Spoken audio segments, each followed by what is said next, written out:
Alors bonjour à tous. Aujourd'hui, on reçoit une légende du bench press, Didier Michelon, mais je vais le laisser se présenter, ce sera beaucoup plus simple. Bien, je me présente, Didier Michelon, alias Bison Blanc dans ce sport-là. J'ai 57 ans. Je suis au niveau international depuis 2003. Il semblerait, mais je ne pourrais pas le confirmer, que je sois le plus titré dans ce sport-là au niveau national. J'ai 68 titres de champion du monde et j'ai 68? 15 records du monde. Alors, il y a des gens que ça peut étonner, mais il faut savoir qu'il existe énormément de fédérations. Et je tire dans 11 fédérations. Ah. Donc, je tire pour inscrire toutes les fédérations qui existent. C'est ce qui m'a permis d'avoir beaucoup de records et beaucoup de titres de champion du monde. Alors moi, j'ai une petite question concernant les fédérations, parce que moi, j'avais fait intégrer mon sport à la FF Force à un moment donné. On en est reparti parce qu'on n'était pas d'accord sur le principe. Mais aujourd'hui, la FF Force est détenteur en fait d'une seule adhésion à une fédération internationale. Donc en fait, comment ça se passe par rapport à toi? Comment tu peux concourir en fait dans d'autres fédérations qui sont… Alors, le problème, c'est qu'effectivement, je tirais dans cette fédération à une époque, et le fait d'aller dans d'autres, eh bien, ils m'ont viré. Parce que pour eux, vous n'avez qu'une fédération, vous ne pouvez pas choisir ailleurs. Mon caractère ancien militaire officier ne me permet pas de dire non, il faut que tu ailles donc, à tel endroit. Je vais faire mes courses dans un magasin avec un sac qui a une autre marque. Je ne me verrai pas aller travailler chez Renault avec une voiture que j'aimerais pas, avec une voiture Renault. Je dis Renault, je ne sais rien. Donc, j'ai dit, c'est pas grave. Les autres fédérations, ça leur pose aucun problème. Donc, moi, ce que j'aime, c'est non pas une fédération, mais ce sport. Donc, je suis allé voir tous les athlètes que je pouvais non pas récupérer dans telle ou telle compétition, dans d'autres compétitions, donc dans d'autres fédérations, pour pouvoir faire des combats contre eux et tenter des expériences de compétition. Décidément, la FF Force, on est tous d'accord sur le fait qu'il faut en partir, quoi. Oui, parce qu'ils veulent le monopole, et le monopole d'un athlète, c'est pas vrai, c'est pas bien, parce que tu vas retrouver toujours les mêmes athlètes. Il faut pouvoir connaître autre chose. Quand tu pars en vacances, tu pars pas toujours au même endroit. Tu veux découvrir un petit peu des endroits de la France ou des endroits européens ou internationaux. C'est pareil pour des athlètes. Tu veux essayer de voir. Tu peux être le meilleur dans une fédé, et alors dans une autre fédé, peut-être que tu seras même pas dans les 3 premiers. C'est ça. Exactement. Et l'esprit du sportif, c'est ça. Alors, comment t'es venu en fait cette passion pour le bench press? À quel âge? Comment c'est arrivé? C'est un peu compliqué. En fait, j'ai fait pour ainsi dire tous les sports, du moins énormément de sports. Pourquoi? Parce que j'avais un problème physique. Je bégayais. Donc, j'ai été traité, bien sûr, par quelques médicaments qui n'ont pas fonctionné quand j'étais jeune. Donc, le Toubi m'a dit, faut trouver un sport. Et il y a un sport qui peut-être qui vous plaira pas, mais qui arrivera à vous contrôler. Donc, j'ai fait un peu de tout. J'ai fait du rugby, j'ai fait de la boxe, j'ai fait du tennis de table, j'ai fait de la natation, j'ai fait énormément de trucs. Et en musculation, quand j'ai commencé la musculation, c'est vrai que j'ai pu gérer cet handicap de bégaiement. Donc, j'ai commencé la musculation tranquillement. Au bout de quelques années, je me suis mis à faire des compétitions nationales qui s'appellent les répétitions que tu connais sans doute, les répétitions à 100 kg ou à 150. Donc, une barre qui est chargée et on fait un maximum de répétitions. Donc, j'ai fait ça pendant des années parce que ça me plaisait énormément. Et ensuite, j'ai connu les 3 mouvements où j'ai fait donc le squat, le développé couché, le soulevé de terre. C'était en quelle année ça à peu près qu'on puisse situer les débuts? C'était dans les années 80. 80, donc à savoir que les années 80, la musculation en France était inexistant quasiment. Tout à Les fait, gens… tout à fait. C'était les prémices. C'était les prémices. Et il m'est arrivé, donc je faisais que ça. Et donc j'ai arrêté les 3 mouvements parce que donc fallait être dans une fédération, etc.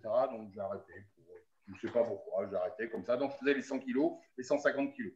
Et en même temps, je suis diplômé d'État premier et deuxième degré à Cummins. Donc régulièrement dans des salles, je donnais quelques petits conseils, quelques petits cours. Et quand je suis arrivé à Paris en 2003, donc je travaillais un petit peu dans une salle, en plus de mon boulot.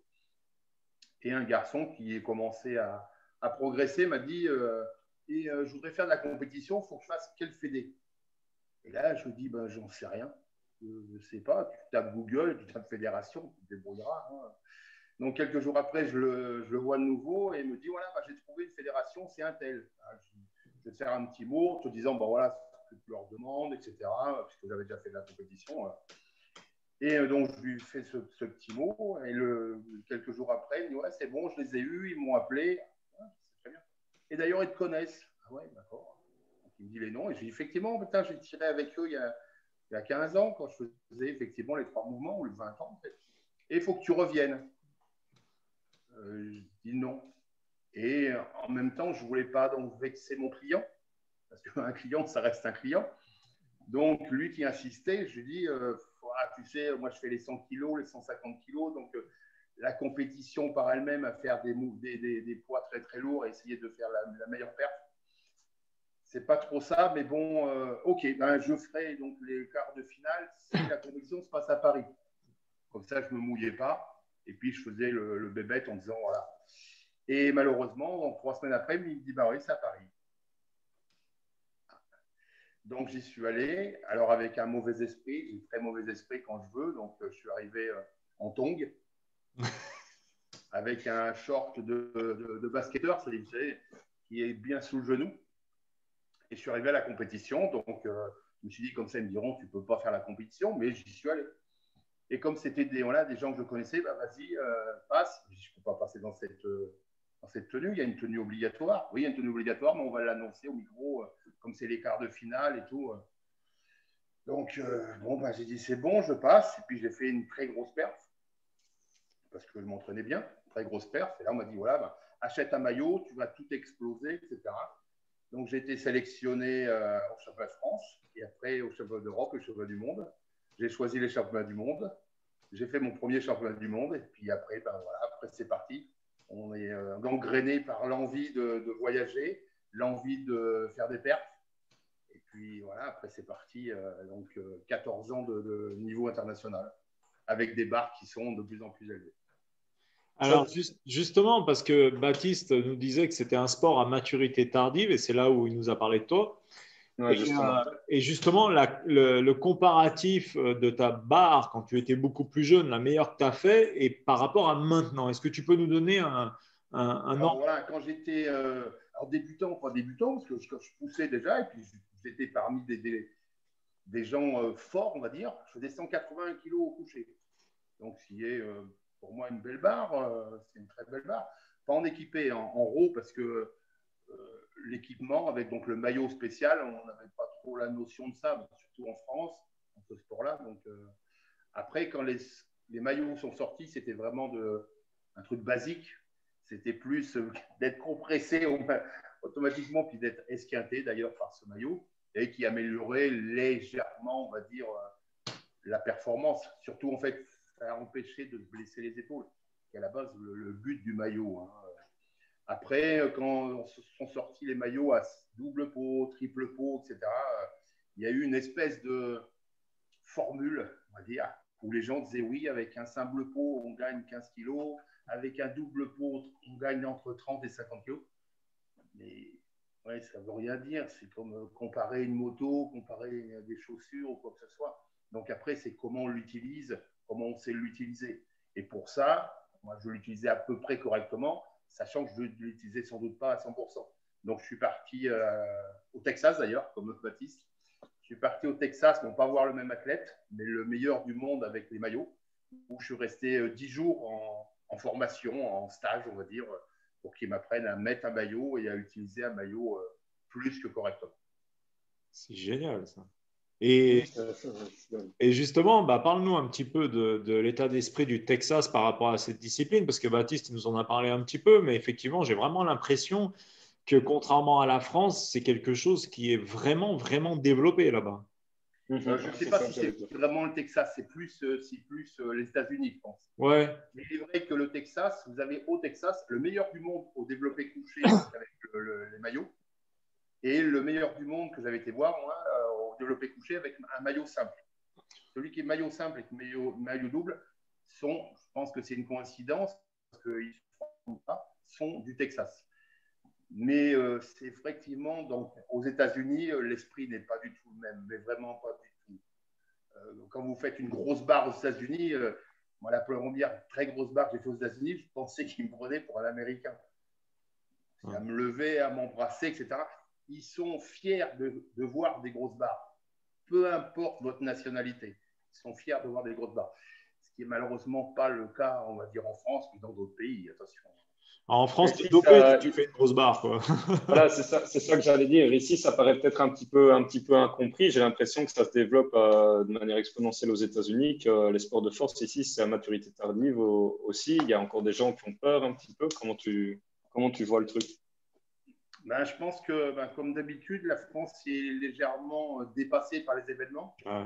Donc, ils ont fait de la musculation au même moment que les Américains et d'autres pays, c'est pas un souci.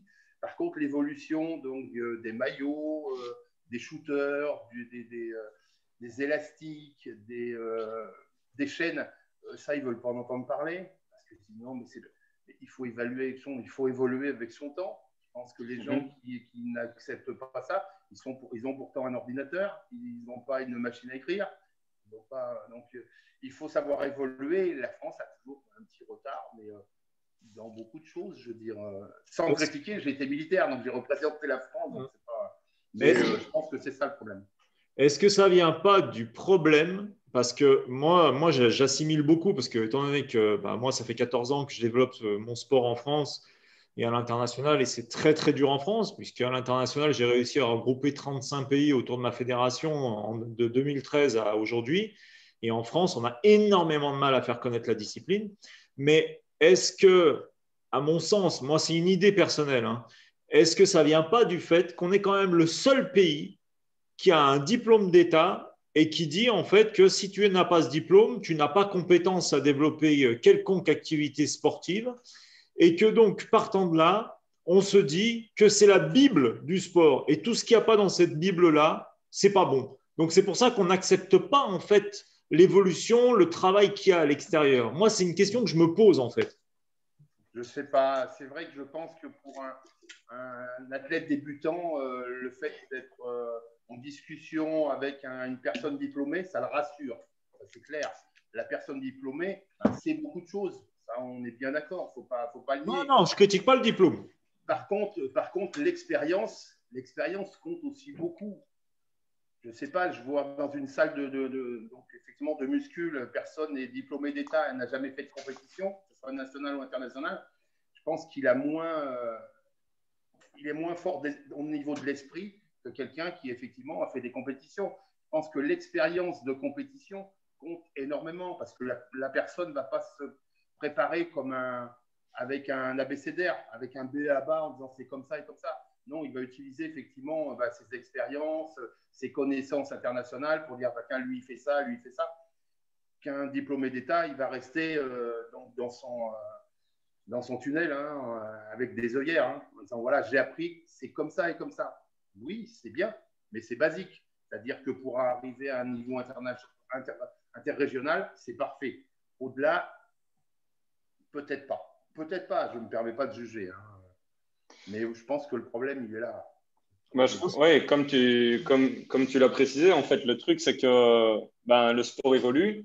Tu l'as dit tantôt. Et je pense aujourd'hui qu'en fait, le problème, c'est pas nécessairement que les personnes qui sont en formation n'ont pas envie d'évoluer, parce que sinon, ils ne feraient pas des formations. Mais c'est peut-être que le problème, on ne remet pas assez à jour ou au goût du jour les formations actuelles. Je pense à chez vous, mais c'est ça. Parce que quand on voit qu'il y a des personnes qui sont diplômées et qui ont, à mon avis, déjà un sport de base, qui sont passionnés, qu'est-ce qu'ils font la première chose qu'ils font, c'est soit de se tourner de nouveau vers des formations parce qu'ils n'en ont pas eu assez, soit de se tourner vers des passionnés ou des athlètes confirmés. Et là, ils se rendent compte qu'en fait, entre théorie et pratique, il y a vraiment un monde de différence. Ils se disent, mais on ne l'a pas du tout appris comme ça. Oui, c'est vrai dans un sens, mais en fait, quand tu regardes le nombre de salles de musculation qui existent en France, le nombre d'adhérents qu'il y a dans chaque salle, sont des gens qui viennent soit pour faire des rencontres, soit pour sortir un petit peu du boulot, avoir autre chose à penser, etc. Mais le pourcentage d'athlètes dans chaque salle, il est tellement infime qu'à la base, donc un diplômé d'État suffit largement. Ils Ah sont oui. très peu nombreux, les gens qui font de la compétition. Donc, entre guillemets, il n'y a pas de demande. Effectivement, demain, le garçon qui veut faire de la compétition, lui, il a de la demande. Il a de la demande, mais c'est un faible pourcentage. Donc, personne ne va sortir les doigts pour pouvoir répondre à sa demande. Le problème, il est là. Oui, tout à fait. On ne pousse pas les gens à faire de la compétition. On les pousse à venir dépenser leur argent pour venir dans une salle de sport et se détendre, rigoler, faire des rencontres. À la base, c'est simplement ça. Hein. Le pourcentage de compétiteurs français, il est peu nombreux. Après, effectivement, il y a du matériel. Les maillots, ça coûte très, très cher. Les voyages, ça coûte très, très cher. Avant, comme moi, d'avoir donc, des sponsors qui vous payent tout, il faut avoir un niveau. Donc, au début, c'est par vos propres deniers et c'est cher. La compétition, c'est cher. Je veux dire, c'est cher à tous les niveaux. C'est cher au niveau familial parce que si vous préparez n'importe quel niveau, mais vous allez rester plus longtemps à la salle, vous ne mangez pas les mêmes choses, vous ne dormez pas aux mêmes heures. Ça rentre dans beaucoup de critères qu'il y a beaucoup de jeunes, hommes ou femmes, ne peuvent pas se permettre, ne veulent pas ou ne peuvent pas se permettre, parce que c'est compliqué, cher et difficile.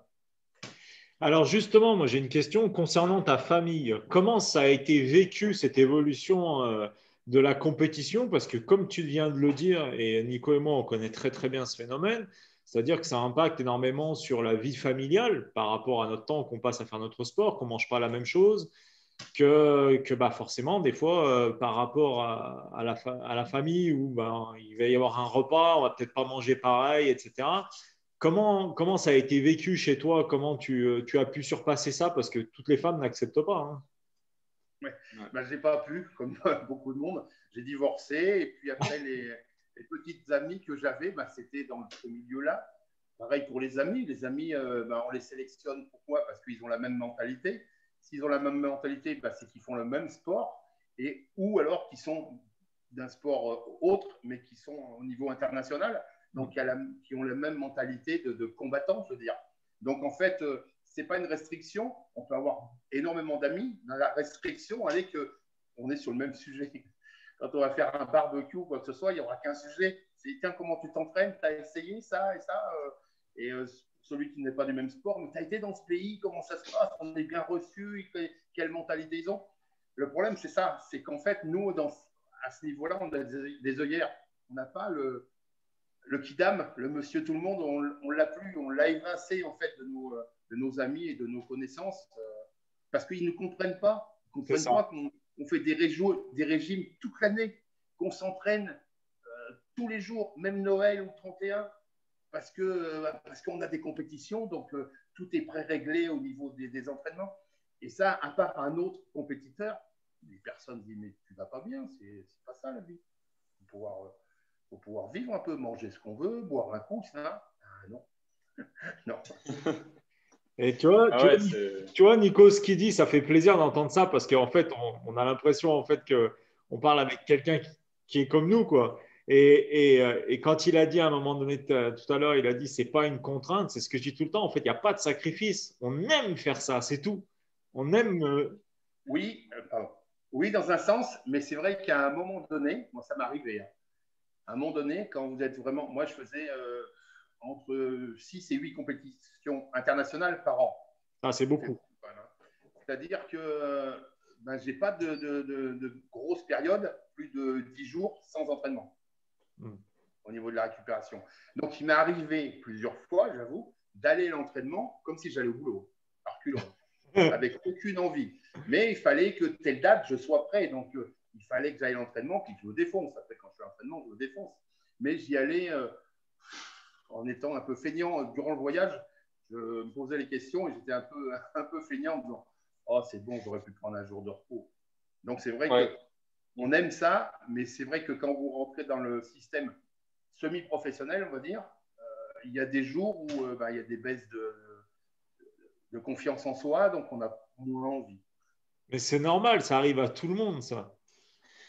Bah, ça s'est révélé, en fait, moi je me rappelle, c'était 2019, hein, donc l'année passée, il y avait le championnat d'Europe et j'avais tellement donné en termes d'énergie. D'ailleurs, j'envoyais encore des messages à 5h30 le matin pour être en salle à 6h45 à Stéphane. Je disais, ouais, je vais à la salle maintenant, alors que lui rentrait du boulot parce qu'il avait des horaires de nuit. Et Et en fait, juste après le championnat d'Europe, j'avais tellement donné, j'étais tellement vidé émotionnellement, mon énergie était par terre. Il y avait le championnat de Belgique et j'étais là, je me dis, ouais, mais qu'est-ce que je vais faire? Je viens de sortir de l'Euro, je dois me taper un championnat national qui, ouais, pour moi, ça vaut 2 francs 50, quoi, quelque part. Il y a deux comparaisons. Et c'est très difficile de trouver de nouveau la motivation et de se relancer après avoir donné tellement de choses, surtout sur le plan international. Je ne sais pas si tu as connu ça. À mon avis, oui, à plusieurs reprises dans ta carrière, forcément. Donc, voilà. Je suis arrivé à un moment où, donc, je vous dis, je faisais donc, toutes les fédérations. Et donc, quand on commence à avoir un bon niveau, ben, on est très accepté par les fédérations. Donc, j'étais, on va dire, très bien vu. J'ai eu beaucoup de mes élèves qui sont venus, du moins que j'ai emmenés à Europe ou à Monde dans différentes fédérations, sans passer par le national. Parce que le national, comme tu dis, c'est méchant ce que je vais dire, mais j'avais presque les poils à rebours en disant non, mais attends, c'est bon, je vais tomber contre des gens qui en ont fait 10 fois dans leur vie. Ils ont été 10 fois à la salle durant ce mois-ci. Donc c'est vrai que c'est méchant, mais c'est vrai qu'on aime et on veut être entouré de personnes qui ont un gros niveau, même si c'est pas de notre niveau, mais au moins un gros niveau. Donc c'est vrai que le niveau national, souvent, soit on n'y va pas. Moi, je n'y allais pas dans beaucoup de cas. Puis si j'y allais, c'était voilà, pour faire plaisir, mais pas à moi. Ouais. Mais allez, ouais, dis-moi, Steph, vas-y, vas-y. Non, je voulais qu'il nous parle un petit peu de sa routine journalière, en fait, parce que je Ouais, suppose que tu es à la retraite maintenant. Donc, comment tu gères tes journées? Je suis pas à la retraite, j'ai quitté mon boulot pour des problèmes de famille. Hein. Mais oui, bon, là, c'est plus facile parce que voilà, je fais un petit footing ou une petite marche le matin. Et puis l'après-midi, vers 17-18 heures, ben, je me fais un petit entraînement. Mais quand je travaillais, et je travaillais presque systématiquement de nuit, je m'entraînais toujours en début d'après-midi. Comme moi. Je me levais, je mangeais, puis une heure après, ben, j'allais m'entraîner systématiquement. Fatigué ou pas fatigué. Parce que voilà, on a tellement envie de résultats, tellement envie de se faire plaisir, de faire plaisir à la fédération qui nous a invités en disant ouais, on a un championnat du monde, il faudrait que tu viennes. Donc on a envie de leur faire plaisir aussi. Donc ben, l'entraînement, on mange un petit peu, je pense, un potentiel sommeil, surtout quand on travaille de nuit comme toi, on le mange un petit peu. Le potentiel sommeil, le potentiel famille, le potentiel loisir, on le mange un peu au détriment donc, du sport qui nous fait plus plaisir que ceux qui nous entourent. Oui, c'est vrai. Ouais, mais un petit peu de l'égoïsme. Et à t'entendre. Un passionné, oui, est égoïste, mais c'est un passionné. C'est-à-dire que je pense que ce que tu vis, tu le respires et que si tu faisais pas ça, tu serais malheureux. Donc, à un moment donné, entre être bien dans sa peau et être mal dans sa peau, c'est pas de l'égoïsme. C'est voilà, tout le monde a envie d'être bien. Bah, toi, tu es bien comme ça, les gens doivent accepter, c'est tout. Oui, mais comme je disais tout à l'heure, je me répète, mais les gens ne comprennent pas. Ah, mais personne ne comprend. Il y a les bars, il y a les apéros, il y a les discothèques, il y a, je ne sais pas, aller manger en famille. Et quand tu as ton entraînement, il faut dormir avant, dormir après. Tu ne peux pas accompagner ta petite amie, faire les courses ou aller voir belle maman. Sinon, je dors. Tout de suite après, il faut que je m'entraîne. Je ne peux pas. Donc, c'est quand même un peu d'égoïsme. Mais à notre dépens, parce que nous on prend notre pied. Bah, on kiffe au maximum. Ouais, c'est vrai, mais à t'écouter, tu es très autodidacte. Est-ce qu'à un moment, tu t'es entouré pour arriver au niveau que tu es? Oui, ben oui, parce que au début, ben, on s'entraîne, on pense s'entraîner correctement en lisant, en bouquinant, et à un moment donné, ben, on sent que ben, on stagne. On a un niveau correct, mais qu'on stagne. Donc on se dit là, faut aller voir des gens qui sont bien meilleurs que nous. Et puis, s'ils veulent bien ben, s'occuper de nous, nous donner des conseils, etc. Donc oui. Et le problème, c'est que quand tu arrives à un certain niveau, il n'y a pas énormément de personnes qui sont au-dessus de toi. Il y en a, attention, je ne peux pas me la péter non plus. Mais je veux dire, la sélection des gens que tu peux contacter pour dire j'ai besoin d'aide, il n'y en a pas beaucoup. Ils ne sont pas énormes. Ils sont pas énormes. Donc, ben, tu les contactes et puis, en général, c'est des gens bien. C'est pas... Et puis, ben, tu vas chez eux. Hein. Tu vas chez eux et tu passes quelques jours chez eux à parler de sport, à discuter. Et ils vont te montrer parce qu'eux, 100 fois meilleur que toi. Et puis voilà ce qui se passe. Donc moi, j'ai contacté et puis j'ai vu plusieurs fois donc, le meilleur du monde, qui fait quand même plus de 500 kilos au coucher. J'ai eu donc Tini Maker. J'ai été en stage chez Mike Ouma qui fait 435 avec simple pot. Donc des gens qui sont hors normes, on va dire, vraiment hors normes. Et eux peuvent systématiquement t'apprendre parce qu'ils sont tellement au-dessus de tout le monde qu'ils ont des trucs pas pour autant que tu vas pouvoir donc accéder à leur niveau. Parce qu'eux, ils ont un potentiel qui est comme ça. Mais ils vont t'aider énormément. Donc, à un moment donné, voilà, il faut s'entourer. Quand je vois des gens, effectivement, qui préparent de la compétition sans diplômé d'État, je trouve ça ridicule. Au moins qu'ils aient un coach, même s'il n'est pas diplômé d'État, mais qu'ils aient un coach. Il faut un coach, il faut être suivi. Vous faites du sport tous les deux à un haut niveau. Vous savez très bien que non coaché, vous n'y arriverez pas. On arrive personne qui arrive tout seul. Il nous faut de temps en temps un petit coup sur la tête pour dire non, ça, il ne faut pas que tu le fasses. Ou ça, il faut que tu recommences parce que ce n'est pas assez bien fait. Et donc, par rapport à ça, justement, parce que toi, tu es une génération encore avant la mienne. Moi, j'ai 45 ans et donc, si tu veux, moi, j'ai découvert mon sport grâce à Internet. Mais toi, justement, Internet, ça t'a beaucoup aidé, à mon avis, pour découvrir des gens de pays étrangers que tu n'aurais pas pu contacter avant, peut-être. Ah ben oui, c'est ça. Et puis aussi en compétition, voilà, en parlant un petit peu, parce que maintenant l'anglais est international depuis pas mal d'années, donc tu arrives à communiquer avec des athlètes. Donc les athlètes qui sont plus forts que toi, puis qui veulent bien discuter, tu discutes un petit peu avec eux. Tu ne comprends pas qu'ils ont la même stature que toi, le même poids, le même âge, et sont plus forts que toi. Donc tu poses quand même la question, est-ce que c'est pas pour moi, ou est-ce qu'il y a quelque chose que moi je fais mal? Est-ce qu'on peut m'aiguiller un petit peu? Donc oui, sinon, comme je te disais tout à l'heure, la France, c'est difficile d'apprendre quelque chose, faire du haut niveau voilà, en France. Donc tu vas être avec des athlètes internationaux qui vont, eux, t'aider. Moi, je vois, donc, comme on a discuté avec donc Baptiste. Moi, Baptiste, je lui ai appris beaucoup de choses. J'étais son coach pendant des années. Et à un moment donné, j'ai dit, je ne peux plus, je ne sais pas faire. Parce que moi, je suis spécialisé en maillot. Mais non maillot, c'est bon, je vais trouver un super bon. Et il a trouvé donc un Américain qui est au Texas. Mais à un moment donné, il faut trouver un des meilleurs. Si on veut progresser, il faut trouver dans les meilleurs. Je pense que c'est comme dans ton sport, c'est pareil. C'est pareil. Les renseignements, par un des meilleurs. On ne va pas les demander, comme on disait tout à l'heure, à un brevet d'État qui sait sans doute beaucoup de choses. Mais on les connaît à peu près, ceux qu'ils vont nous donner. Nous, ce qu'on veut, c'est des renseignements d'un mec qui fait la compétition et qui est vachement plus fort que nous. Là, il va nous aider, c'est obligé.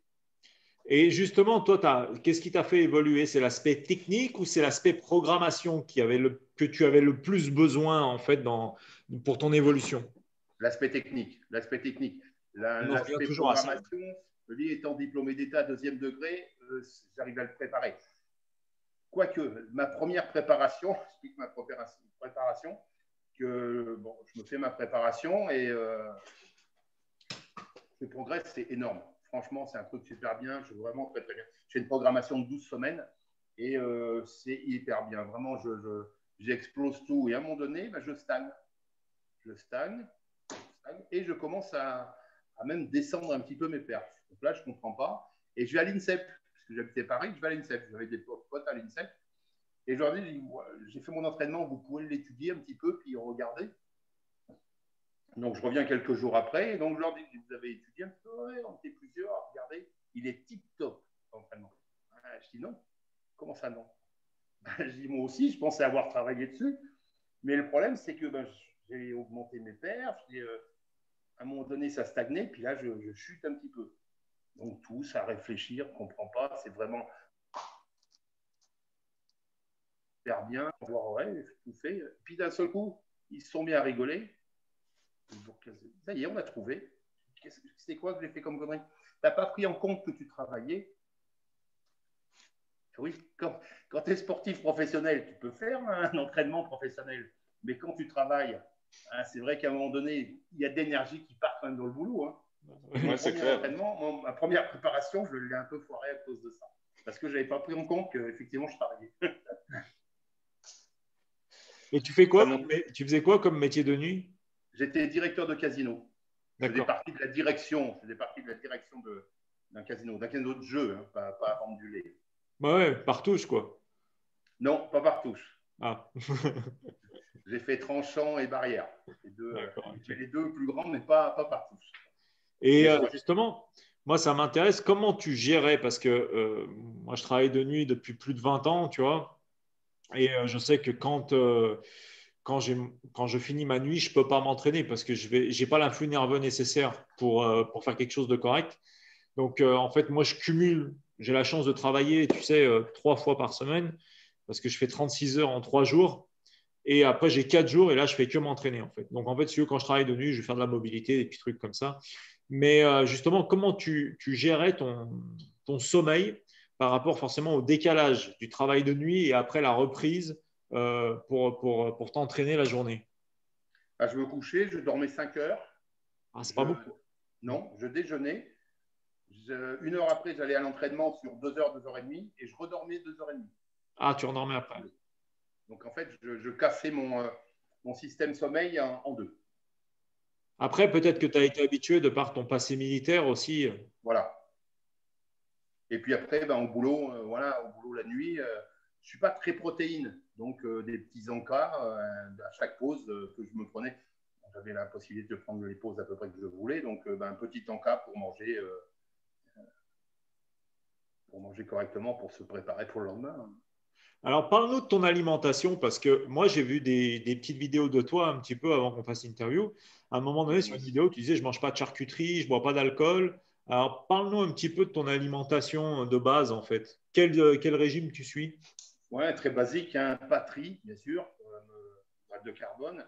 Et en viande, de la viande blanche, tout ce qui est poulet, tout ce qui est jambon, tout ce qui est simplement ça, en fait. Hein. Je suis très, très basique. Parce qu'après, moi, j'étais dans une catégorie où il n'y avait pas trop à faire vraiment attention, puisque je tire en moins de 125 kilos.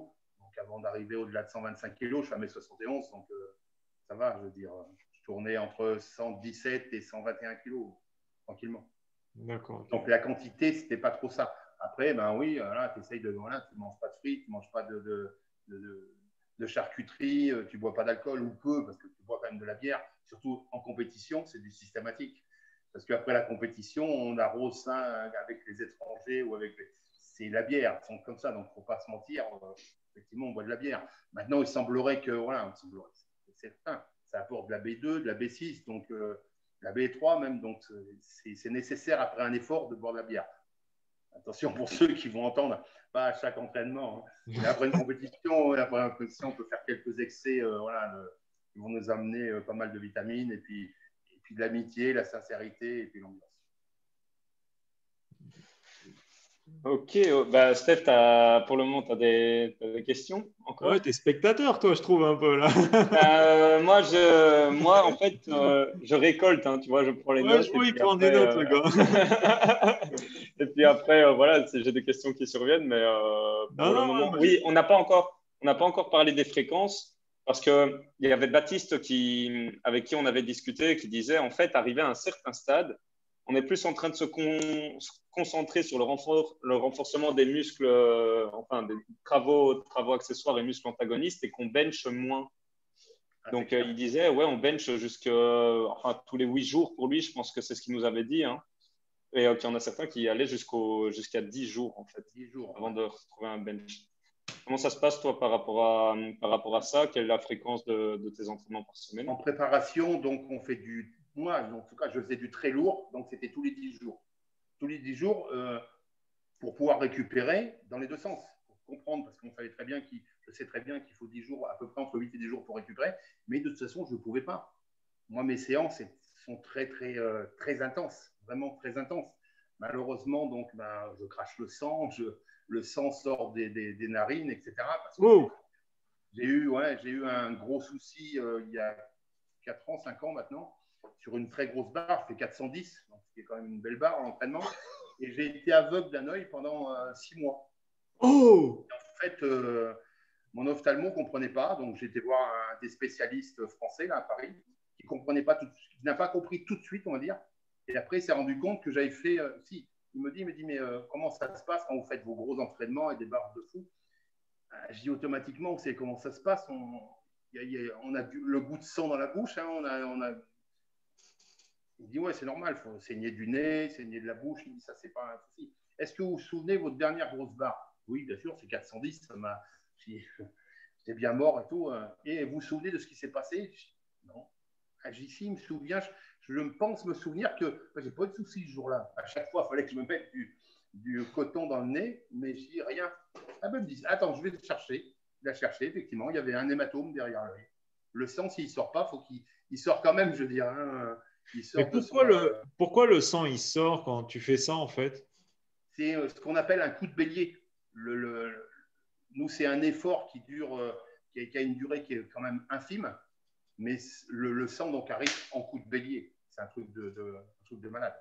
En plus, lorsqu'on a donc le maillot, on est complètement compressé, donc ça met une pression sanguine qui est énorme. D'accord. Il y a des gens avec des doubles ou triples pots, quand la barre descend donc avec la compression du maillot, ils tombent dans les pommes.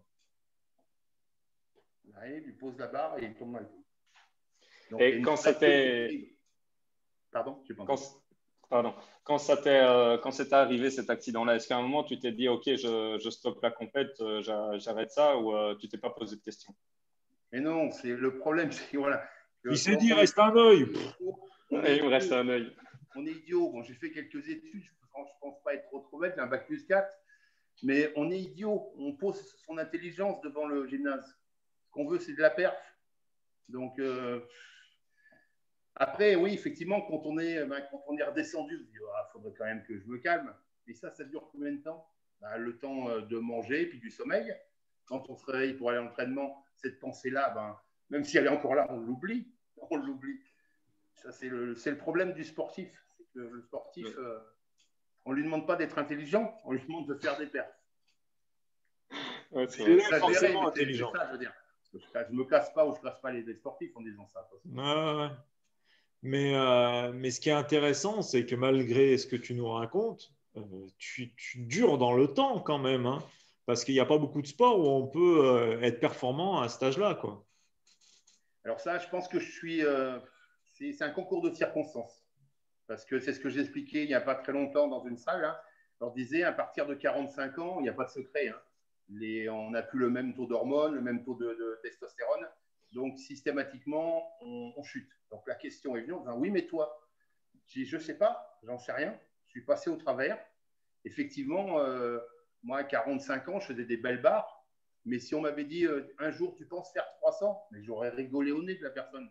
Et c'est trop tard. Si j'avais 25 ans, je t'aurais dit, ouais, peut-être.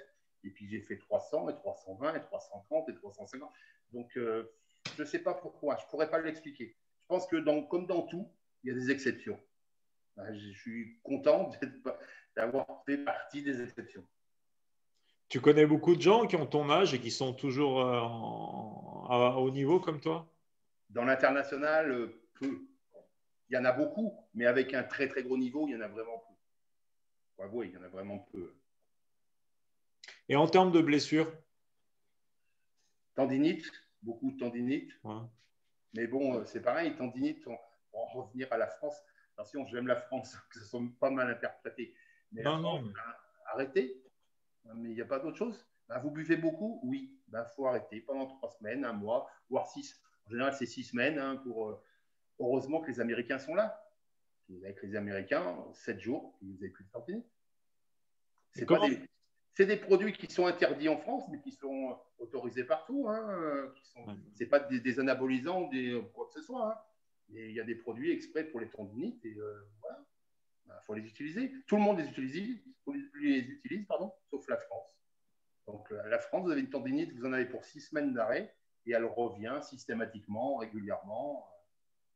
Et donc, encore, il y a des gens, c'est 1 année, hein, des fois. Hein. Oui, voilà. Quand je dis, non, mais votre to-be va vous dire, c'est 6 semaines. 6 semaines de non-activité et théoriquement, ça devrait aller mieux. Donc voilà, un tendinite. Si des bêtises, au moins des problèmes par bêtise. Je fais un championnat du monde où je fais un bon squat. Le squat, c'est sympathique. Donc, je reviens à la salle et puis je me sens bien. En sortant de compétition, soit on est hyper crevé, soit on se sent vraiment bien. Donc, je vais au squat et je commence à monter, à charger. Et celui qui tient la salle vient me voir, me dit, tu veux que je passe derrière en sécurité? Abruti, l'abruti de bas, je viens de gagner le championnat du monde, j'ai fait une grosse barre, donc non. Non, bien sûr que non, ça ne m'intéresse pas. Ouais. Donc, j'ai 240 en squat, juste avec les bancs de genoux. Et je fais 1, 2, 3, 4. Et la cinquième, je reste en bas. Oui, j'ai personne pour me. Donc, je balance. Je me suis dit, je vais balancer la barre derrière. Mais non, mon dos se courbe. Je suis fatigué, c'est la cinquième. Donc, je suis fatigué. Donc, j'ai fait passer devant. Et je suis tombé. J'ai eu les 2 chevilles de cassées. Ah, putain. Donc, pendant 8 semaines, j'ai fait que du coucher. Je suis arrivé dans un championnat du monde avec mes béquilles. Et c'est l'organisateur qui m'a pris à bras le corps pour me monter sur le podium parce que j'avais gagné quand même le coucher en posant simplement les pieds au sol et sans faire de transfert. Donc, oui, des problèmes, ouais, on en a. Hein, on en a. Ouais, comme tout le monde, ouais. De toute façon, on cherche à aller de plus en plus loin. Donc, c'est logique. C'est logique. C'est pas bien de réfléchir, mais c'est logique. Ça, je pense que c'est la nature de l'être humain. C'est pas que le sportif, de toute façon. Un être humain est fait pour évoluer. On n'est pas là pour rester à stagner. On n'est pas au même stade à 20 ans qu'à 30 ans. On a envie d'évoluer, ça c'est clair. Exactement. Bah, la vie est une espèce de concours. On veut systématiquement, effectivement, si on ne le gagne pas, mais monter les échelons. Bien d'accord. Ouais, c'est ça. Et parle-moi un peu de l'importance que tu accordes au dos par rapport à ta discipline. Ouais. Au dos? Ouais. Ben, on sait dans le bench, voilà, il faut des dorsaux. Il y a rien à faire parce que c'est pas juste pousser une barre. Il y a plein de facteurs qui rentrent en compte, je pense. Je parlais avec Baptiste là aussi, avec Stéphane et Baptiste, sur le fait de ponter, le fait de bien engager l'arrière des épaules, bien engager les dorsaux. Donc, quels sont les exercices, à mon avis, que tu utilises pour le dos, pour renforcer ton dos et savoir justement avoir un meilleur bench? Effectivement, on connaît bien l'anatomie et on sait très bien que l'antagoniste du pec, ben, c'est le dos. Effectivement, c'est le dos. Par contre, ce que je disais, ce qu'il ne faut surtout pas faire, c'est dans la même séance. Dans la même séance, vous ne pouvez pas faire pec et dos, puisque c'est le muscle le plus fort qui va donc prendre ce bénéfice d'entraînement. Le deuxième ne prendra strictement rien. Donc, mais oui, tout ce qui est travail auxiliaire donc à la performance est demandé et recherché. Donc, un travail de dos, c'est hyper nécessaire.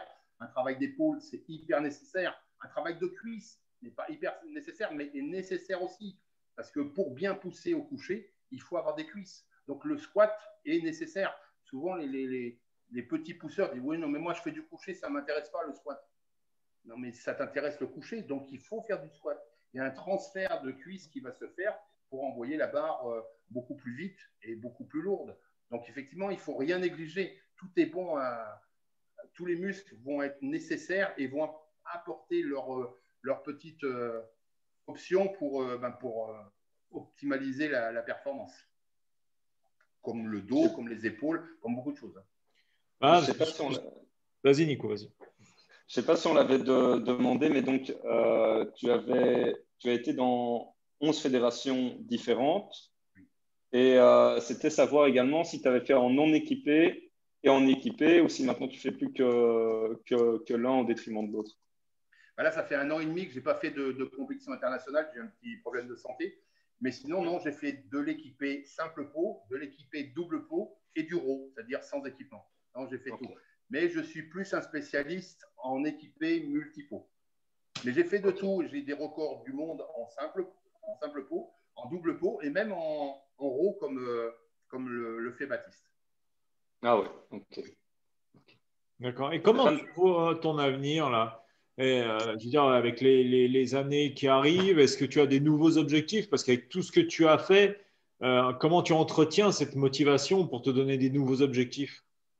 Non, là, je suis en pleine discussion avec moi-même parce que je sens que je descends et je n'ai pas envie. Et bon, c'est cuit, je veux dire, c'est la vie, c'est comme ça. Donc, moi, j'entraîne pas mal de personnes par Internet. Donc, je pense que je vais m'y mettre un maximum. Je suis arbitre international. Donc, je pense que je vais toujours être dans les compétitions, mais en tant qu'arbitre. Je pense que je vais délaisser la compétition pour moi. Je vais être un peu vulgaire, ça me fait chier de faire des bars qui sont loin de mes bars que j'ai déjà fait. Donc, je pense que maintenant, je vais être obligé de lever le pied parce que c'est dur. J'arrive à 57 ans. Donc, l'an dernier, j'ai pris encore quelques records du monde en plus de 55 ans. Mais quand je vois les bars, c'est pas des grosses barres, mais c'est pas des énormes barres. Donc, je me dis, bon, c'est bon, je le déclin, comme on disait tout à l'heure. Hein. J'ai de la chance, j'ai fait 10 ans de plus que prévu au niveau des paires. Donc, j'étais comme ça jusqu'à 53 ans. C'est bien. Et après, je me suis maintenu pendant quelques années. Donc, je trouve que c'est bien. Mais là, voilà, je pense que mon temps se termine en tant qu'athlète, je pense. Hein. Et oui, parce que c'est toujours une nouvelle route qui s'ouvre. Hein. Voilà, il y a une partie athlète. En tant qu'entraîneur, je te dis, en tant qu'arbitre, et puis en tant que recordman, je pense que j'ai des records du monde. Alors, un record, c'est fait pour être battu. On est bien d'accord là-dessus, il n'y a pas de souci. Mais peut-être, et sans toucher du bois, parce que je m'en fous, peut-être que quand je partirai, voilà, là-haut, là, je pense qu'il y aura peut-être encore quelques records. Beaucoup moins que 15, j'en ai 15, donc il y en a qui vont être battus. Mais il y en a qui vont être très, très difficiles à battre. Ça va être très difficile. Donc, il y en a qui risquent de rester et que moi, je ne les vois pas partir. Voilà, comme ça, tu rentres dans la légende. Voilà, donc on reste un petit peu, voilà. Et en termes d'entraînement, justement, si tu te retrouves à arrêter, est-ce que tu vas quand même continuer à t'entraîner ou est-ce que tu passeras à autre chose définitivement? Non. Je pense que il y avait des questions qui m'étaient posées en disant oui, mais quand tu vas arrêter? Mais je dis quand je vais arrêter? Quand tu es passionné de timbre, tu n'arrêtes pas. Tu vieillis, alors tu mets des lunettes, tu prends une loupe. Ben là, c'est pareil, tu vieillis, donc tu ne vas pas mettre les mêmes poids, on est bien d'accord. Mais je ne vois pas pourquoi tu arrêterais. Tu changes le poids, effectivement, parce que tu vieillis, c'est plus dur, c'est plus autant la récupération que l'entraînement. Mais arrêter, non, franchement, c'est même pas un truc que j'imagine. Ouais, donc tu es un peu passionné. Avec un gros problème physique, oui, effectivement, avec un handicap. Mais sinon, non, je vois pas. Ouais. Peut-être travailler justement plus pour l'équilibre du corps, pour l'aspect santé. Oui, voilà, c'est ça. Mais toujours, voilà. Moi, je suis équipé chez moi. J'ai une petite salle à l'intérieur de chez moi que je me suis fait. Donc, automatiquement, elle m'attire. De temps en temps, elle m'appelle si j'y vais pas. J'ai le même problème. J'ai le même problème. D'ailleurs, tu vois, je te parle de ma salle. Là, tu vois. Moi, ma salle, c'est un petit musée que, quand j'ai des gens qui viennent me voir, que je fais visiter. Il y a à peu près 400 coupes et pas loin de 300 médailles. Un petit musée, c'est rigolo. Et est-ce que tu as pensé monter une équipe qui serait ton équipe, qui te représenterait justement pour amener des gens au top niveau, quoi? Ça serait carrément un club, en fait. Hein. Je le fais de temps en temps. Je prépare quelques athlètes et je les emmène. Et moi, je participe aussi souvent. Je les emmène à une fédération. Donc ça m'est arrivé de nombreuses fois. Effectivement, des gens, comme je disais tout à l'heure, qui ne passent pas par le national. Je les emmène directement en Europe ou au monde. Donc, c'est mon équipe. On arrive à 4, 5, 6, 7 athlètes qui m'écoutent et puis qui font les perfs qu'on a prévues et tout en étant soudés comme une équipe de France. Mais c'est l'équipe Bison Blanc, on va dire. Justement, tiens, parle-nous de ce surnom. Il te vient d'où, en fait? En fait, c'est dans une salle à Paris où il y avait beaucoup de garçons de couleur qui donc un jour m'ont appelé Bison Blanc. Pourquoi? Donc simplement parce que Bison, c'est un animal très très puissant, mais très calme. Et puis j'avais déjà mes cheveux blancs. Bon, là, je ne les ai pas parce que je suis rasé. J'avais mes cheveux blancs, donc pour eux, c'était la facilité. Bison, c'était logique pour eux. C'était très très fort et très calme. Et blanc, parce que voilà, le vieux, en fait, hein, il a sa moustache blanche, sa barbe blanche, ses cheveux blancs. Donc, c'est devenu ici. Et après, c'est ce que j'ai expliqué. Je ne sais pas si tu l'as vu, je crois que tu l'as vu quand j'ai été interviewé par FR3. Il est plus facile pour certains pays où Michelon, ça va être très très dur à articuler, que Bison ou Bison blanc, ça va être beaucoup plus facile à dire pour des Russes, pour des Ukrainiens, c'est beaucoup plus facile. Donc j'ai gardé ça parce que j'ai trouvé que c'était sympathique. J'ai même sorti donc quelques vêtements, je veux dire, de spécialistes muscu avec cette effigie-là de bison blanc. Ouais, c'est super ça. C'est sympa, très sympa comme. Ouais, il faut malgré tout que ton parcours, ta légende perdure à travers des athlètes. Je pense que ce serait une bonne continuation avec une équipe, avec des gens qui vont représenter ton style, ton système d'entraînement. Je pense que c'est ce que tu dois laisser après la compétition. Je pense que c'est peut-être la seconde voie, peut-être. Oui, non, mais c'est clair. Voilà, c'est un vœu. C'est clair que c'est bien. Quand on voit des athlètes qu'on a préparés et qui vont à un haut niveau, c'est vrai qu'on en est fier. Et puis qui disent, comme tu as vu avec Baptiste, qui cite mon nom et tout, c'est kiffant, je veux dire. On se dit, tiens, on leur a appris beaucoup de choses. On leur a appris beaucoup de choses. Donc c'est toujours c'est appréciable. On apprécie toujours ça. C'est un prolongement de toi-même qui monte sur le podium, hein. En général, voilà, c'est ça, mais pour tous les sports. Ouais. Effectivement, à un moment donné, on est obligé d'arrêter parce que les pertes sont différentes. Mais justement, après, il faut former. Il faut former des gens pour rester dans le milieu. Au moins qu'ils disent, ah oui, mais c'est Michelon qui m'a préparé, donc on reste encore dedans, même si c'est plus nous qui sommes sous les barres. Ah ouais.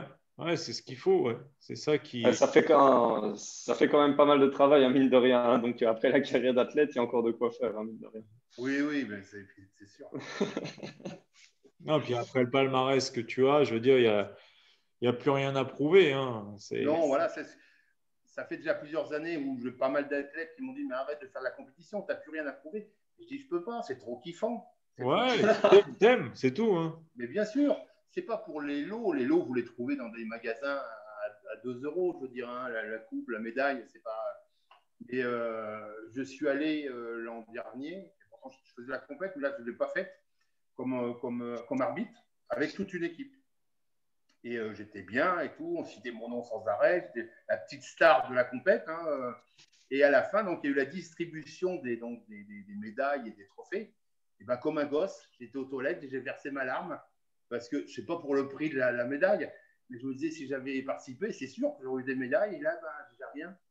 Donc, non, on a un esprit enfantin quand on est sportif et qu'on ne fait pas une compétition, on a l'esprit enfantin en disant, j'aurais voulu me défoncer, etc., me faire applaudir, avoir ma médaille, parce qu'on est des enfants, et on aimerait être récompensé. Ah, tu as remplacé les petites majorettes par une barbe développée couchée, quoi, c'est tout. Exactement.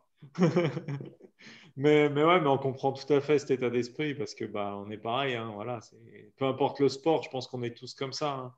Après, dès qu'on arrive dans un sport où on le fait à haut niveau, il y a le sportif de base, et voilà, il fait 1 ou 2 séances par semaine, il n'a pas cet esprit-là. C'est pas pareil. C'est pas pareil. À partir du moment où ta vie elle est orientée autour de ça, voilà, c'est pareil pour tout le monde, je pense. Voilà, Hein. à un moment donné, de toute façon, ça fait partie intégrante de ta vie, je veux dire. Parce que, comme on disait tout à l'heure, il y a des contraintes de ta vie, mais que tu apprécies toi, et qui font que tu es sportif. C'est une question de choix. Hein. C'est clairement une question de choix. Bien sûr. Moi, je ne sais pas si toi, ça fait pareil, mais moi, je vais me coucher et je pense à ça. Des fois, j'en rêve, des fois, je me réveille, je pense à ça. Et c'est comme ça tout le temps, quoi. Ça n'arrête jamais.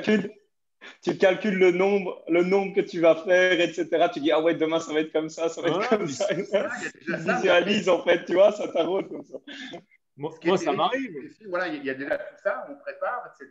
Mais après, il y a les rêves. Les rêves, c'est terrible. Parce que souvent, on est meilleur que dans la réalité. Il faut que j'essaye parce que je me sentais bien. Dans le rêve, je me sentais bien. Parce que c'est notre vie. C'est notre vie, effectivement. Si on avait un choix en exagérant, ça serait prioritaire sur notre femme ou sur notre enfant ou sur notre famille. Et oui, non, mais je ne peux pas. Voilà. Parce que c'est vraiment, ça fait partie intégrante de la vie. C'est un nouveau bras, c'est une nouvelle jambe, ça fait partie de notre vie. Ah, ça, je le comprends parfaitement, ça. Moi, il y a 14 ans, j'ai laissé toute ma vie sociale pour ça, quoi. J'ai totalement tout occulté. Je ne vois personne, hormis des gens qui font ce sport, donc pratiquement jamais. Je travaille, je fais mon sport, et quand je ne fais pas mon sport, je gère ma fédération. Là, j'écris un livre, je m'entraîne, j'entraîne ma fille. Tout est orienté autour de ça. Si ce n'est pas l'entraînement lui-même, c'est ce qu'il y a autour.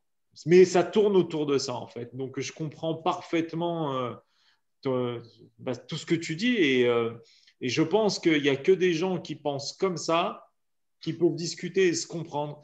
Ce que tu es en train de dire, si tu le dis à une personne lambda, elle va être choquée. C'est clair. Elle va se dire, ce mec, il est complètement fou, c'est un égoïste, il pense qu'à lui, machin, nanana, nanana. Exactement. Mais j'ai envie de dire, celui qui est tous les week-ends assis sur son canapé en bouffant des chips, en regardant un match de foot, en branlant rien, est-ce que c'est pas un égoïste quelque part? Oui, à sa façon, bien sûr. Ah, voilà. Nous, on est des passionnés. On est vraiment des passionnés, puisque moi, je vois en 13 ans, 14 ans, j'ai dû faire 5 compétitions primées, donc 5 compétitions professionnelles.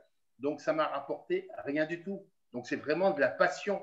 Ouais. Ça nous prend du temps, ça nous prend la santé, ça nous prend la famille, ça nous prend énormément de choses, mais que par passion. On n'y gagne rien. On y gagne simplement un gargarisme personnel, où dans notre tête, ben, c'est la fête, ça explose, parce qu'on est content comme un enfant.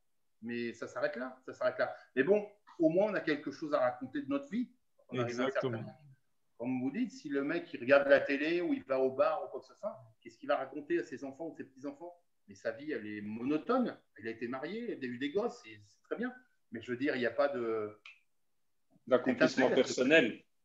Après, c'est ça, c'est la transmission. Hein. C'est-à-dire que, comme tu dis, si tu n'as rien à raconter à tes gosses, ben, quelque part, moi, je trouve ça un peu triste, hein, perso. Donc, voilà. Faut le truc, c'est que c'est avec des gens comme toi qu'il va y avoir des générations derrière qui vont faire cette discipline et qui, dans 10 ans, 20 ans, 30 ans, diront, attends, il y avait un mec, c'était vraiment une pointure, il faut faire comme lui, et qui vont se renseigner sur toi. Le jour… Il a encore l'air corps, il a encore l'air corps. Ils vont aller les chercher. Non, mais c'est vrai, le jour où, malheureusement, tu ne seras plus là, ton nom, ton expérience, ta légende, elle va inspirer des jeunes générations. Donc, ce que tu fais aujourd'hui en disant c'est pour toi, c'est pas pour toi, c'est pour tout un tas de personnes qui vont vouloir se mettre à cette discipline et qui vont s'identifier à toi parce que toi, un jour, tu as existé. Et c'est ce que certaines personnes ne comprennent pas à travers ça. C'est-à-dire que s'il n'y a pas eu une personne un jour qui a décidé de faire ça et qui a révolutionné le sport, il n'y en a pas 1000 derrière qui l'ont fait. Donc, c'est grâce à des gens comme toi, en fait, qu'on va en avoir 1000 derrière qui vont faire cette discipline et qui vont se dire putain, mais ouais, mais moi, je veux être comme lui. Et ils auront ton image dans la tête avant d'être eux-mêmes des champions et perdurer et ainsi de suite. Mais il faut des gens comme toi. Et ce que tu n'as peut-être pas donné à des proches, tu vas le donner à 1000 étrangers, sans le savoir peut-être. Ouais, mais tu as sans doute raison, parce que la référence à l'heure actuelle, c'est Google, c'est YouTube. Ben ouais. Donc, effectivement, on veut s'améliorer dans quelque chose, on fait de la recherche. Et de la recherche, on va tomber sur, maintenant que ça existe, on va tomber effectivement sur ce qui a existé, ce qui a été performant, et ce qui a été des exemples. Mais c'est ça, on a tous besoin d'exemples, surtout les jeunes quand ils démarrent.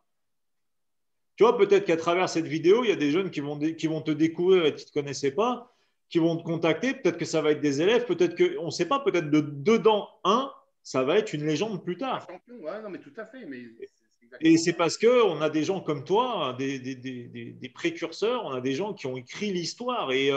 Mais ça, c'est valable dans tout, parce que si tu regardes bien, c'est valable aussi dans l'histoire de France, l'histoire de tout, quoi. Alors, on parle de Napoléon, on parle de gens qui ont été des éléments précurseurs qui ont bouleversé les choses. Et c'est pour ça qu'en fait, moi, le passionné, pour moi, hein, le passionné n'est pas un égoïste. Le passionné, c'est un chercheur. Voilà, c'est comme ces scientifiques qui s'enferment, qui cherchent et qui font des calculs pendant des jours et des jours, et qui un jour, on a des Einstein, on a des grands musiciens. Et ils révolutionnent le monde de la musique, ils révolutionnent le monde de la science. Toi, tu as peut-être révolutionné le monde du bench press. Je suis d'accord avec toi pour l'égoïsme. C'est ce qu'on ressent nous.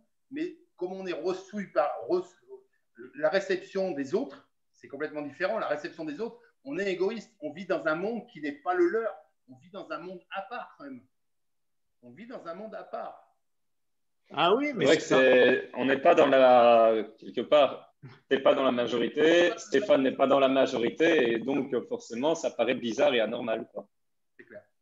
Ouais, mais c'est ça. Mais en attendant, toi, tu vas apporter plus de choses que la masse de la population. Ça fait évoluer les mentalités, moi, je pense, quoi, clairement, parce qu'en plus, de plus en plus, alors en tout cas, c'est le cas ici en Belgique, mais de plus en plus, des personnes s'intéressent au sport de force. Comme si, d'un coup, bon, tu sais, il faut toujours un déclic. Moi, je pense que c'est une vibe, hein, quelque part. On se rend compte qu'avec le Covid, les personnes, d'un coup, essayent de faire un peu plus attention à leur santé. Souvent, on se rend compte quand c'est déjà un peu trop tard qu'il faut commencer à bouger, que les gens, à un moment, quand ils commencent à prendre de la force, parce qu'on dit souvent les sports de force, c'est des trucs de brut, c'est juste pousser, il n'y a rien derrière.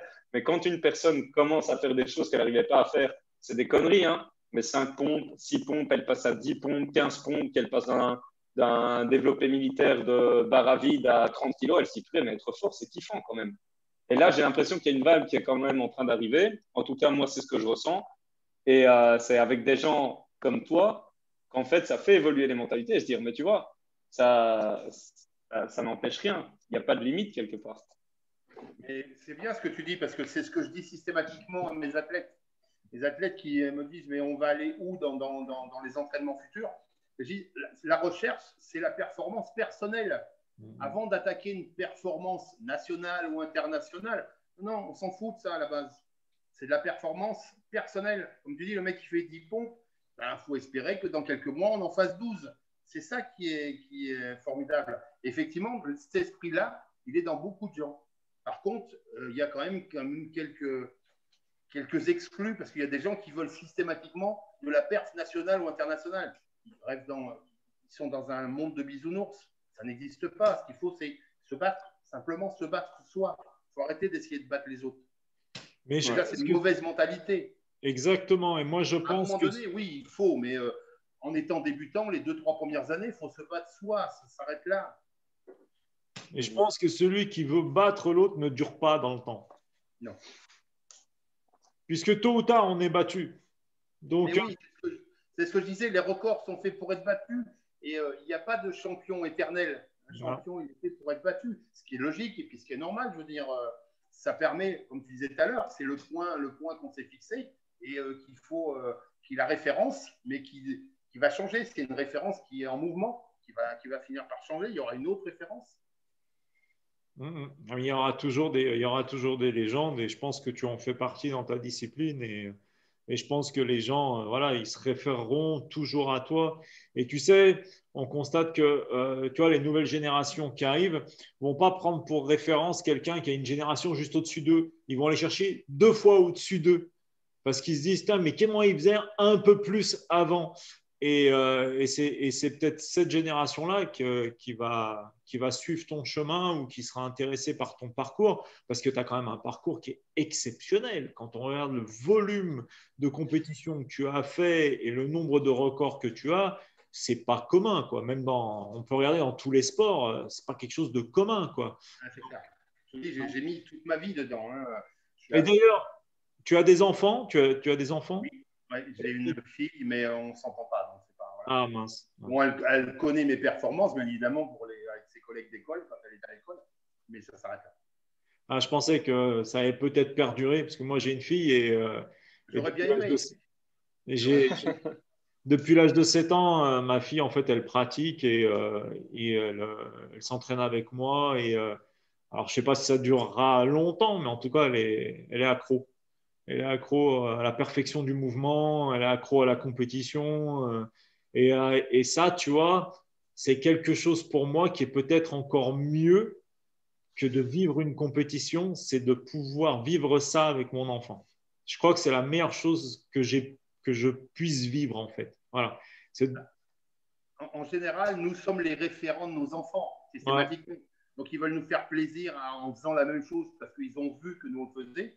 Et puis après, effectivement, ils peuvent aimer. Donc, s'ils aiment, c'est encore mieux. Mais après, de les faire réussir, ou nous, on a réussi, mais en se disant, ils vont peut-être faire mieux, c'est le summum de la réussite pour nous. Ouais, après moi, comme je lui dis toujours, je lui dis tu fais ça pour toi et surtout pas pour moi, parce que ce serait une erreur de le faire pour moi. Exactement. Voilà. Mais c'est vrai que c'est quelque chose de très kiffant. On va un petit mot de la fin. Qu'est-ce que tu pourrais dire à un débutant, le meilleur conseil que tu pourrais lui donner et le meilleur conseil que tu pourrais donner à un champion de haut niveau? Un débutant, je lui dirais, il ne faut pas être pressé.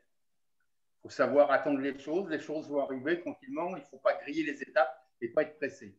Et d'avoir un coach, parce qu'il faut absolument un coach, il faut être suivi, et d'écouter que le coach. Un coach, c'est, entre guillemets, c'est comme un père. C'est comme un père. Il faut écouter le coach. Parce que quand vous arrivez dans des salles, dans les salles, il y a, tout le monde ils se sont nommés coach. Ils sont tous coachs. C'est un truc de fou. Non, quand vous avez un coach, vous écoutez une personne et que lui. Au bout de 6 à 8 mois, peut-être que ça ne vous conviendra pas. Vous direz, bon, il faut que je change parce que ce n'est pas toi mon coach. Ça ne va pas avec toi. Mais sinon, n'écoutez personne. Ne changez pas. Faites ce qu'il vous dit. Quand vous faites bien ce que dit votre père, ben là, c'est pareil. Un coach, c'est un père spirituel. C'est exactement ça. Ça, c'est le conseil aux débutants. Le conseil aux pros, je dirais, pense surtout à te reposer parce qu'il ne faut pas te blesser puisque les compétitions internationales, c'est difficile. Essayez de trouver des sponsors parce que tout est cher, le matériel est cher, les voyages sont chers. Donc, il faut savoir se vendre un petit peu à n'importe quoi. Ce n'est pas parce qu'on est dans le sport qu'on va avoir un sponsor qui, lui aussi, est dans le sport. Il peut être, je ne sais pas, moi, j'en avais plein, dont des gens qui sont dans l'immobilier. J'avais d'autres qui ont une ligne aérienne, donc rien à voir avec le… Mais il faut trouver un petit peu d'argent parce que les compétitions… Et puis, d'être fier de représenter son pays. Donc, faut quand même, voilà, faut pas… Quand on voit, donc je dis ça parce que quand on voit notre équipe de France, puis qu'il y en a qui ne chantent pas la Marseillaise, là, c'est pareil. Je pense que… C'est lamentable. Ça, un Français connaît la Marseillaise parce que quand tu suis le podium, il faut la chanter. Tu ne la chanteras pas, tu vas pleurer. Mais il faut que tu la saches quand même.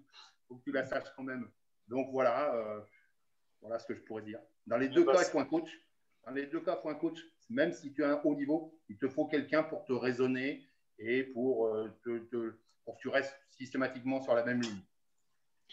Eh ben, franchement, c'est des super conseils. En tout cas, Didier, je te remercie pour cette interview. C'était pour ma part, et je pense que pour Nico pareil, parce que je le connais, et là, il était vraiment à fond dedans. C'était très, très agréable de te découvrir. Et j'espère que à travers cette vidéo, si on a des gens qui peuvent te contacter, si d'ailleurs, ce que je t'invite, c'est de me donner tes coordonnées, qu'on le mettra en dessous de la vidéo pour que les gens qui veulent suivre du coaching avec toi puissent te contacter. D'accord ? Et puis, je te souhaite encore de belles années en compétition et que tes records ils restent à vie gravés dans le marbre. Super, c'est sympa. Je te remercie. Merci beaucoup, Didier. Super. Bonne journée à toi. Merci à bientôt. Merci beaucoup. Salut.